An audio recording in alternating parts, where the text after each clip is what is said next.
I mean, thanks for coming out.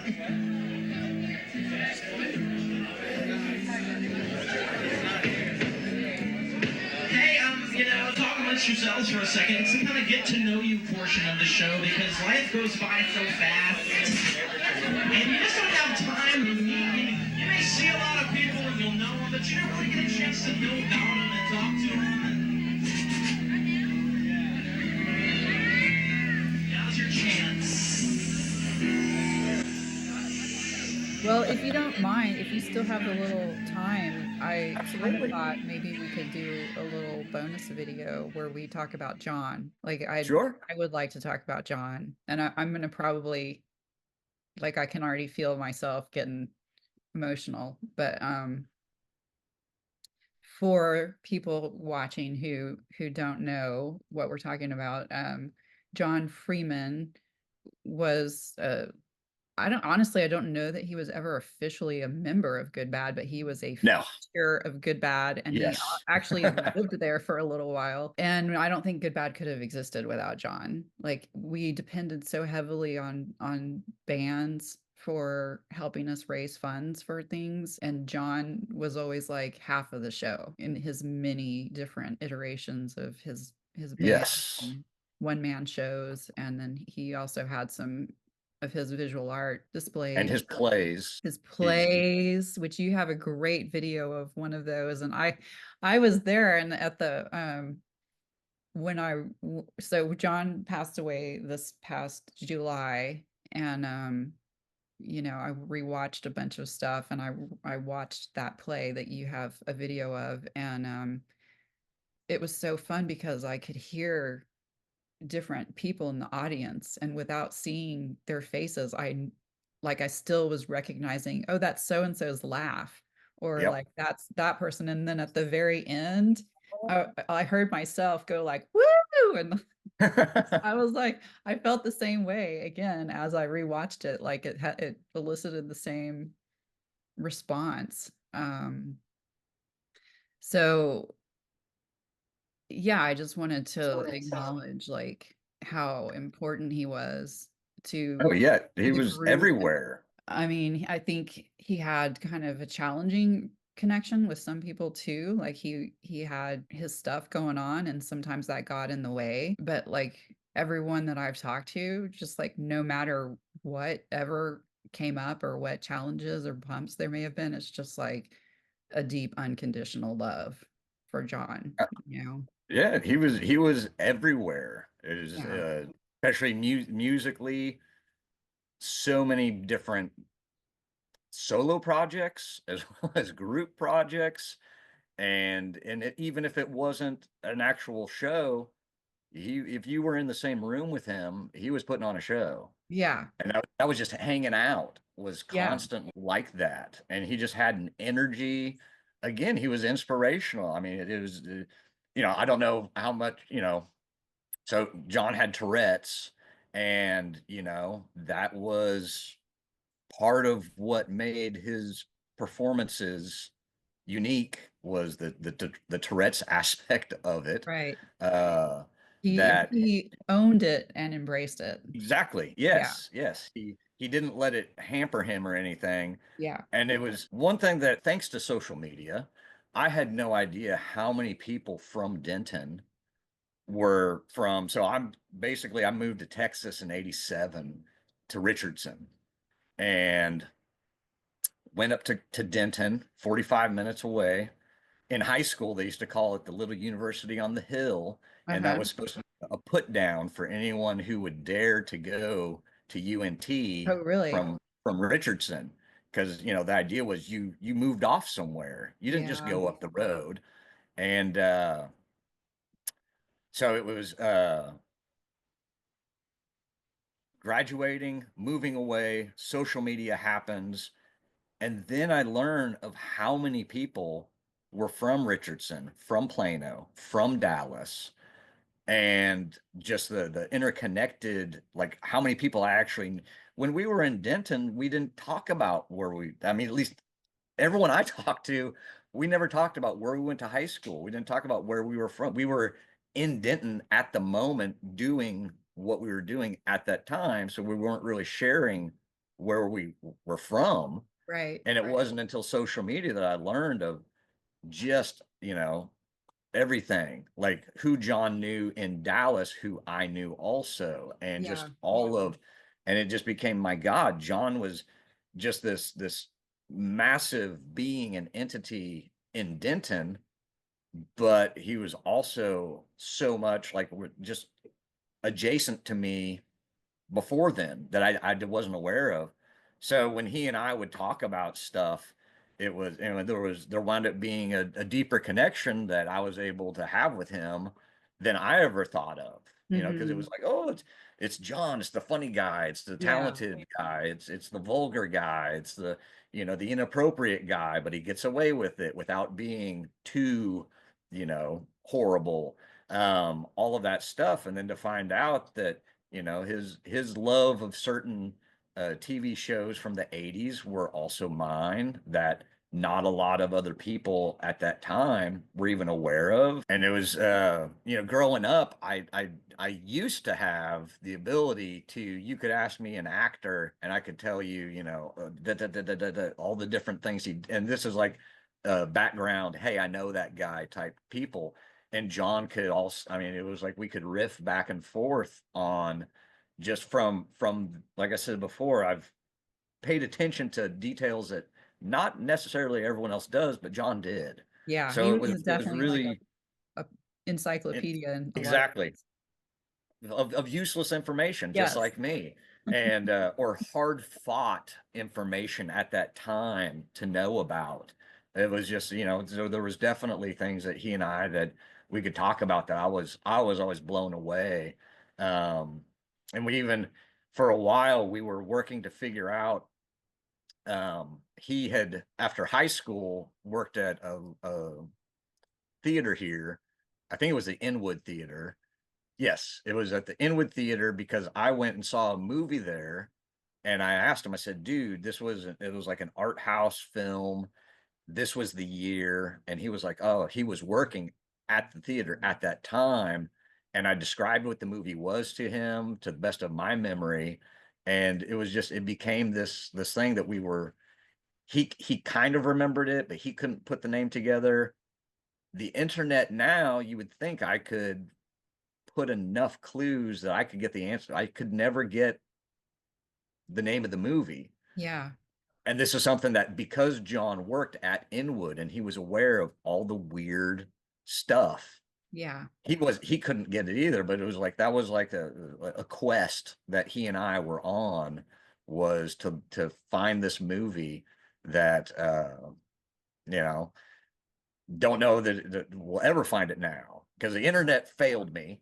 But with John, it was fun because it would be like he would bring up other ones that I didn't know of. So it was like I got to learn more in search for one thing, because he was that repository of information of the Yeah. weird. He would just start rattling lists off, you know. Yeah. How did you meet John? Through good bad. Okay. It was, yeah, I think it was probably at one of the meetings, and he comes busting into Yeah. where we'd all be in the front room having our discussion, and then you hear him roll up on his motorcycle, and then he busts in, and it's just like is just Yeah. John was just uncontainable. Right. And That's a good word. So did you guys collaborate on some things too? definitely. So back in Denton times, I was still just kind of like, ooh, he's John, like Mhm. he's he knew my name, and obviously I knew his, but we didn't really yeah, it wasn't like other people who were, I guess I didn't have that sense of comfort to be able to just, I mean, we could talk about stuff, but it was after Denton is when we were able, through, social media, to talk more and more definitely in depth about things from our past. And, Mhm. because there was the time when, uh, so the last piece I did for Good Bad, I sent you a picture of it, was the first piece I ever cross stitched.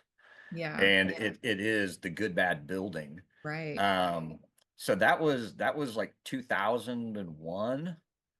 The internet was still not, terribly helpful for learning Right. stuff. And I taught myself to cross stitch. Materials for cross stitching were, on a college budget, that was expensive. The floss, the fabric, the neat is just, I didn't know what I was doing. And I had a much bigger plan. But once I found out how slow the process was to do cross stitch, it became what it was. So that's the first thing I ever cross stitched.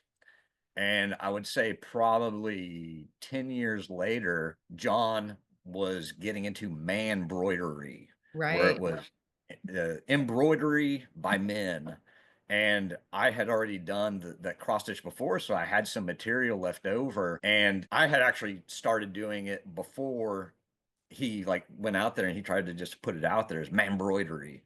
Um, but that was, another point where we were like, I was like, at that point, I was much more relaxed and I could have, and the disconnect from the computer, I could write whatever I wanted. So that's definitely, I think, when our conversations got more than just purely like riffing Yeah. face to face type of stuff, which Yeah. again, through that whole time in Denton, it was more, I was entranced, just like, oh my God, what's John gonna do now? Yeah. What silly song is he gonna make? It was wonderful to be in that audience, to be able to experience that. Yes. And I will say I got to be in the show a couple of times and I was pretty excited about that. Cause like you, I mean, I'm not a musician and I am not a performer. Like it, doing this was like there were a lot of layers to it. Like I wanted to talk to people and reconnect with people and connect with new people, but also I knew I was going to have to get over my deep fear of being in front of the camera. Like I don't like it. And then editing yourself is a whole other level of uncomfortable that at this point now it's been a year and I'm cool with it, but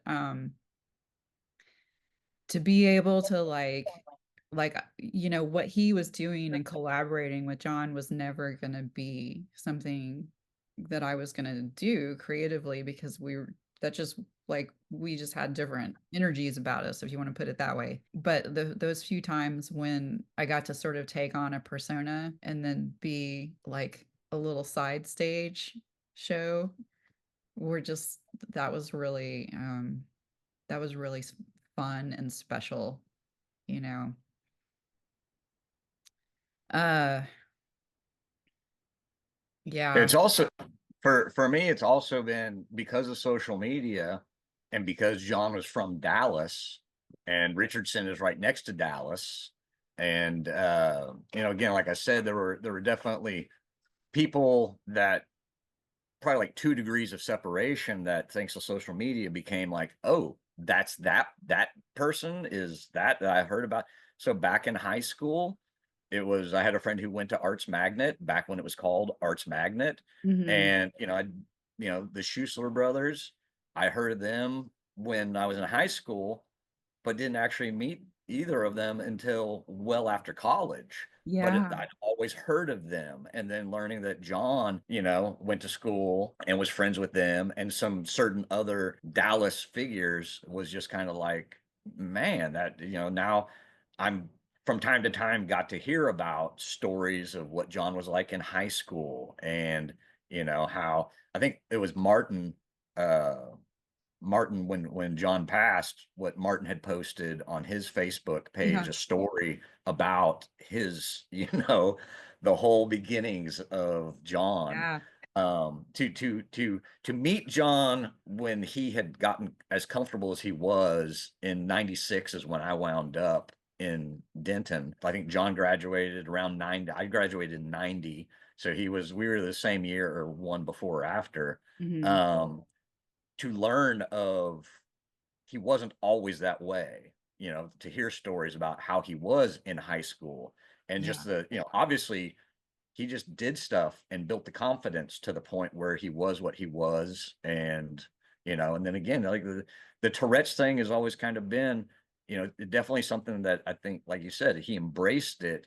So it didn't hold him back, but it also embellished who he was when he'd get up on stage or just be in the room. So it's like social media has some plus sides to it, but I think we have to tell that story since you brought it up, because it is a really amazing story. And Adam, and for people watching, Adam is my ex-husband, parent of, or yeah, father of my children, was also in Good Bad. Um, and he and Martin had gone to high school together, and they were good friends. And they were both in that class where that. okay.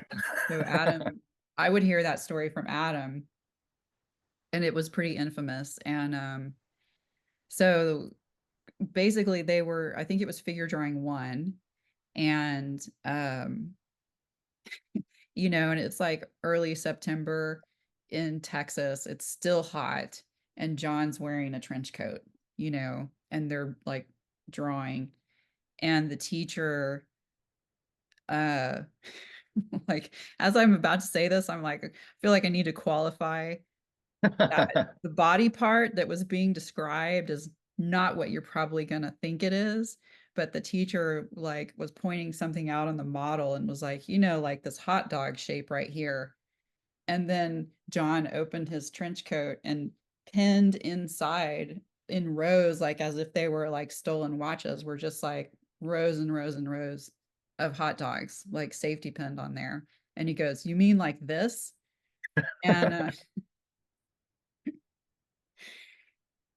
my question, and I asked John this question actually several times, and he always eluded the answer, like dodged, he wasn't going to answer it. But I wanted to know, like, had he just been waiting for someone to Exactly. mention the word hot dog, or did he have some other plan in mind, Exactly. like when he did that, like, How and then just long the were those beautiful universe like lining up for how him long to were the like hot draw dogs? the attention from the entire classroom, just I feel like that's how things worked with John, is just like right place, right moment for his special brand of just like what the hell is going on. Um yeah, that story is pretty amazing, and it's like also straight out of like Art School Confidential kind of thing. Um Well, that and the fact that in Martin's telling of the story was that Martin didn't know his name was John. right, I John had forgot about told that them part. it was a different, I don't I remember think it the was name that like Maurice or something. it I'll was, I I'll double think check. it was some, nothing close to John. Yeah. That's what he presented himself as this other name. Yeah. And it wasn't until that day, I think, was when Martin also learned that that wasn't his name. Right. It was John. Yeah. Yeah. I met John like I want to say maybe my second semester in school, and I had become friends with Todd Ramsel already at that point, and we went to a party, and I didn't know anybody there except for Todd. And I've always had some social anxiety that like sometimes in my life it's been totally crippling, and then sometimes it's just kind of like, oh, I know this is a thing and I know how to deal with it. But it was just like everything's totally new, like going into college. And even in that second semester when you've already started to find people and find your footing, it still just felt like your background that keeps going from like pure white nothingness to like every now and then there's a fence or a door or something. It's just sort of like there was that fuzziness to it. And I didn't feel like anchored at all. And that was part of the lack of ease that I felt. And so we went into that party, and like almost right away, Todd introduced me to John, and John was like sitting on the floor with someone else. I can't remember who the other person was. And he had like a little individual size bag of salt and vinegar chips, which I'd never even heard of at that point in my life. And so he shared them with all of us. And then we like just the four of us like kind of sat in a circle for the whole party and like ignored everyone else and just laughed so freaking hard. And there's like a couple other events like that where it just like I felt like, oh, I'm in the right place, you know? It's just like this was the right choice to come to this school that, unlike Richardson, was like across the state for me, um, and do something different and new and like get out of my little um, rural Texas environment, you know? Um, and I always like appreciated John for that. Like, you know, and it was nothing he did intentionally. He was just being himself, you know, without knowing sort of what the importance of it was for me at that point. But it was lovely.